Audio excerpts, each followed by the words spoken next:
Hey, what's up? Good morning, Emerge Sales Training community. Tasha here, and today I'm going to share with you my story about how I lost 30-ish pounds in the past year, fluctuating with weekend pizza and tacos, and really give you insight into my story of health over the past year and a half. So this will be likely a longer video than I usually do. And I'm hoping, I don't know who needs to hear this, but what spurred this on is, this past week or the week before, I was at the convention of many of my clients, and a lot of the 1-year anniversary Facebook or, memories were popping up. And I looked at pictures from last year when I was really, really sick at the same event, and people were consistently saying, wow, you look great. What the heck happened? And, in my mind, I was like, well, this is just Tasha. It was the Tasha that you met last year that wasn't real.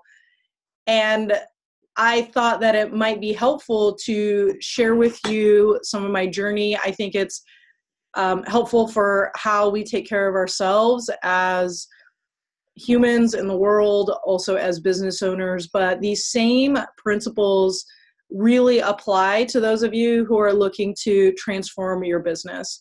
I want to remind you that the definition of emerge, and it was intentionally chosen as our company name, is to rise up as if from an inferior or unfortunate position. And if you're listening to this or if you're watching this, you might find yourself in an inferior, unfortunate position. And I think that I'm hopeful that this story and these steps that I'm going to share with you on how I transformed my inferior and unfortunate health into what you see here today will really be great stepping stones for you. So I'm going to start off by just painting a little bit of context. As women, I feel like I lived my whole life thinking that I needed to be 120 pounds and that was a good idea. So I'm actually going to start off by giving some actual weight numbers. So I'm 5'6".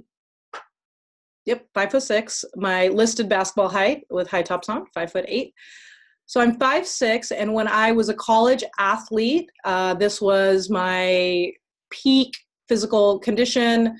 Was 140 pounds. My smoking hot when I met Charlie weight was 155.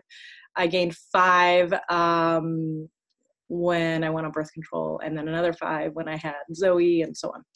So when I started Emerge, I was probably at, between like 165 to 167, and that's okay. Okay enough weight. So last year, when I started Emerge, I started as a private coaching practice. I was going to work 8 to 2, take on some clients, and spend more time with my kids. Fortunately or unfortunately, I have found that I am pretty good at what I do, and so the word of mouth started to get crazy. We grew very, very, very quickly. So quickly to the point that it set me into massive panic and overwhelm and triggered an autoimmune disease that I had several years ago, which was ironically the thing that triggered the creation of Emerge. So it's funny how that all worked out. So December of 2016, I found myself with night sweats, chills, fevers, and was like, oh my gosh, what's going to happen? Well, in January, the rash showed up. Now, I allude to the rash, but you don't understand. So I think yesterday and this morning sent out a couple of pictures, like was ready to actually share. And I won't put this on Facebook, but it's basically like dark purple all the way down here. And it was like coming up my face. And I think that the core issue there was overwhelm plus a dormant autoimmune, and those things together just created great havoc on my health. Now, I am fortunate to be in a medical community. Now, as I share this, I know many of you are into natural medicine. I'm going to ask that you not throw in your 2 cents here because that will bother me. And that is not the purpose of the story. So I was super sick, and the rash was growing, and it was literally unbearable. And so with a mix of natural and medical options, we went through this process of trying to figure out how I could live and function with this rash. So enter prednisone.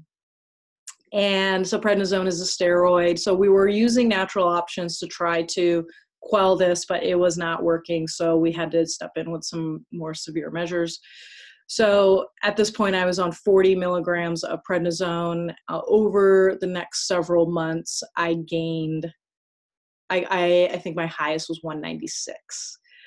So I gained 30-ish pounds over the next year. I had the big puffy chipmunk prednisone cheeks. If you see pictures from last year, you'll notice those. Any of our clients that are nurses or doctors probably picked up the prednisone cheeks well, and I appreciate you not calling me out on that. But that was, that's what I was dealing with last year. The prednisone made me paranoid, which only added to the overwhelm. I was sleeping maybe 4 hours a night if I was lucky in 90-minute increments. And this was maybe after 4 doTERRA Serenity soft gels and a dose of NyQuil just to keep me from itching. So it was pretty crazy. And at the end of the year, I found myself in a space where I had accomplished all of my dreams. I had brought on one of my dearest friends to work with me. I had this team. We were successful. We had coached like crazy, created tons of success for our clients and our students. I was in a position where I was able to give more than I made in my corporate job, and that was just crazy. And I was really sick, and I was miserable, and it was horrible. And so there's, these turning points where I think God speaks to you. And I was at church, and they started playing Drummer Boy over Christmas.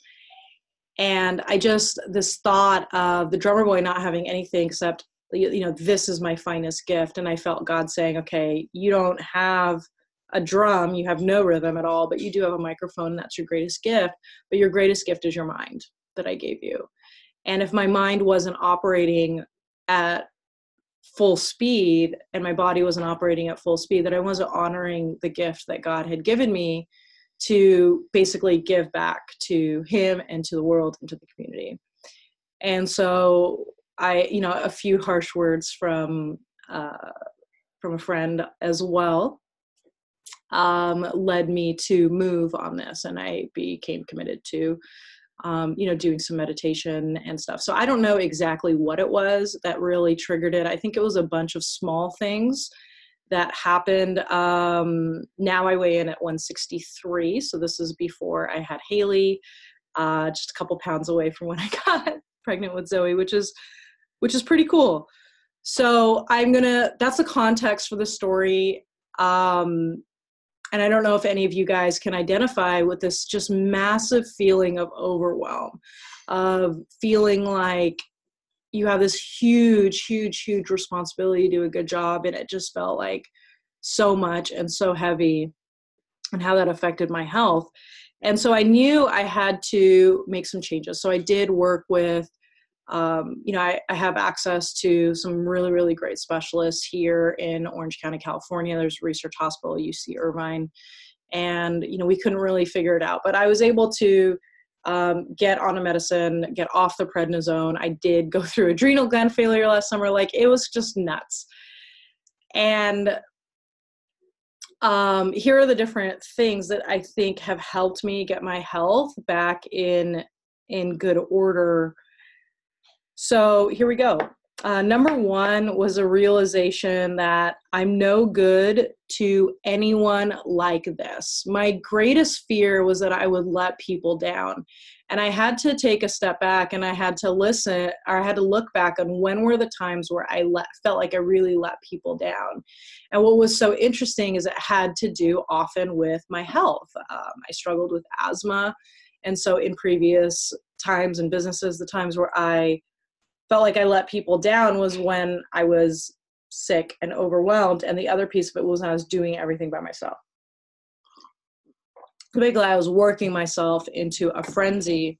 And so those things need to change. So I had to first have the realization that I'm no good to anyone like this. So instead of doing it for me, which I just don't operate well that way. Like, I don't operate in a space of, I need self-care to take care of me. What I had to come to the realization of was that I couldn't serve God, serve my audience, serve my team in the state that I was, because also everybody was worried about me, and that's not healthy either.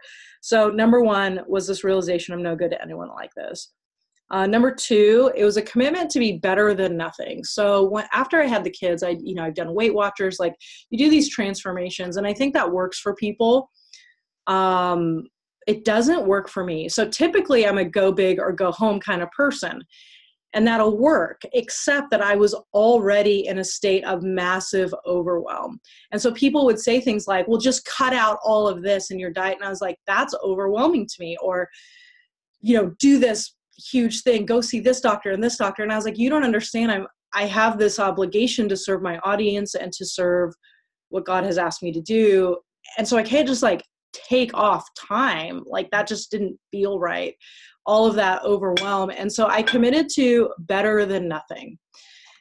And what do I mean by that? I mean that perfect is the enemy of good enough. So instead of beating myself up, and this will go into the next few tips here, instead of beating myself up that I didn't have 45 minutes to elliptical, I would just do as much as I could.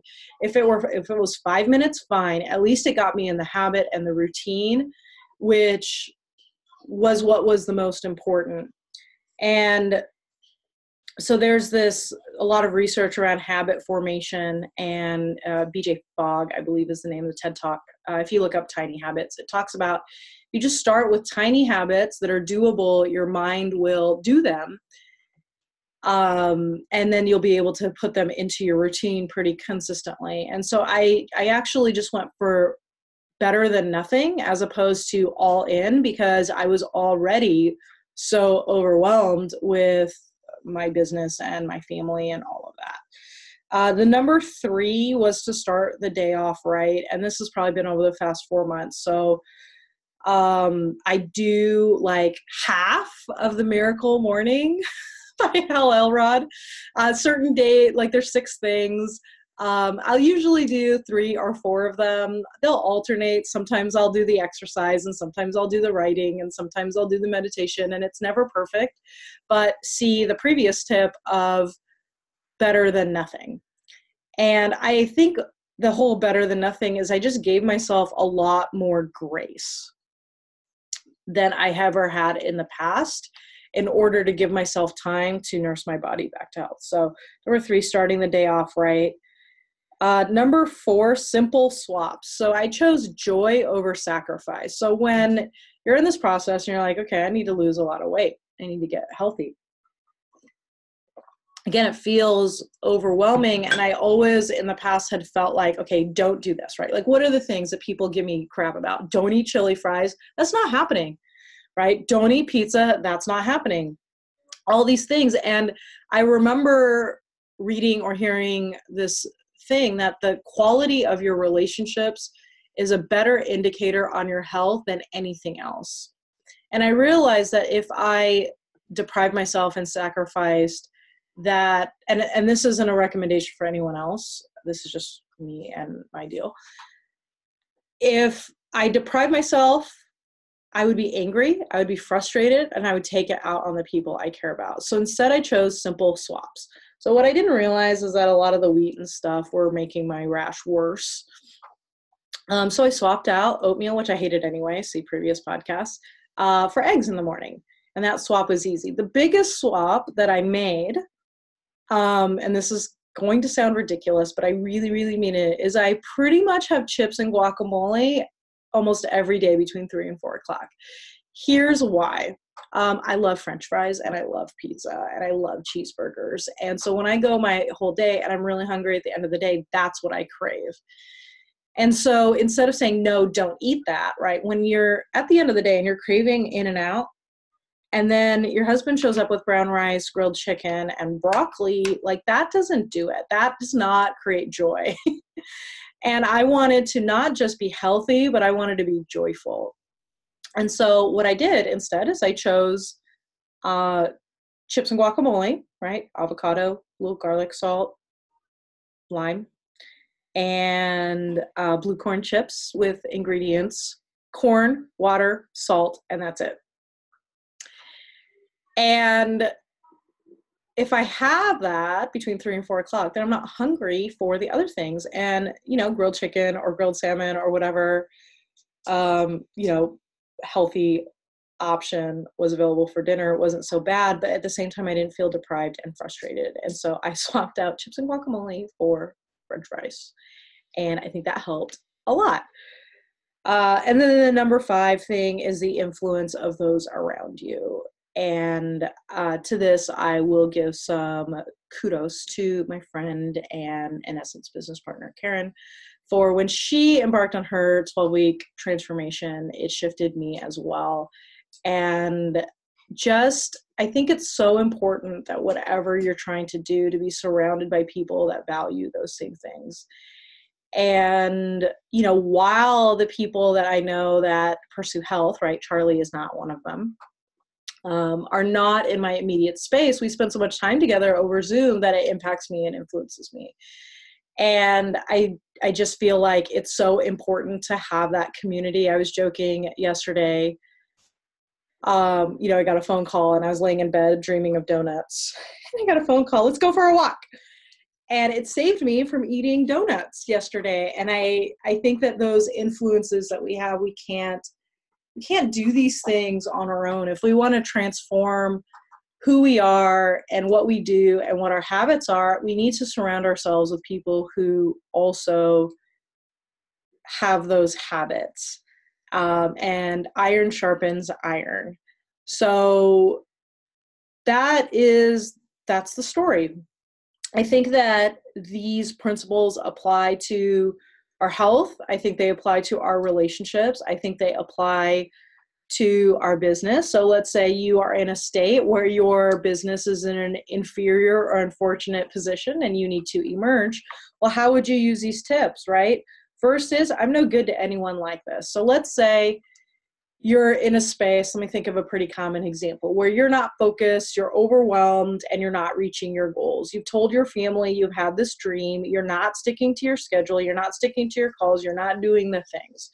I think it first comes to this realization that you're no good to anyone like this. You might think that, well, I'm putting my family first, but more is caught than taught to our family. And you know, I think that the world needs more role models for people who follow through on their commitments and have integrity and achieve their dreams. And so the first step is just realizing I'm no good to anyone like this. Number 2, commitment to better than nothing. So you might say, okay, well, I'm going to do a 90-day push and I'm going to get to this and this. And then you set these huge goals, but I'm just going to ask you to compete against yourself. Can you do better today than you did yesterday? Just a little bit. Or better than before. And if you don't, give yourself grace and just say, hey, this progress that I'm making is better than not making progress at all, and give yourself some grace there. Number 3, can you start your day off right? Can you wake up early? Can you pour into yourself, right? Can you keep your mind and your body sharp? And can you start your day with revenue generating activities before you get distracted? I think that's really, really important. Can you do simple swaps? Can you choose joy instead of sacrifice? So instead of forcing yourself to do outreach, could you do your outreach with a friend, a team member, someone in the Emerge community, and choose joy instead of torture in your business? And then number 5, can you surround yourself with people who share your dreams, share your values, and care enough about you to say, this is what we need to do. This is where we need to go today. So that's my challenge for you. I hope this story has been helpful for you in some way, shape, or form. Leave me a comment or shoot me an email if this was helpful for you. And I hope you guys have a great rest of the day.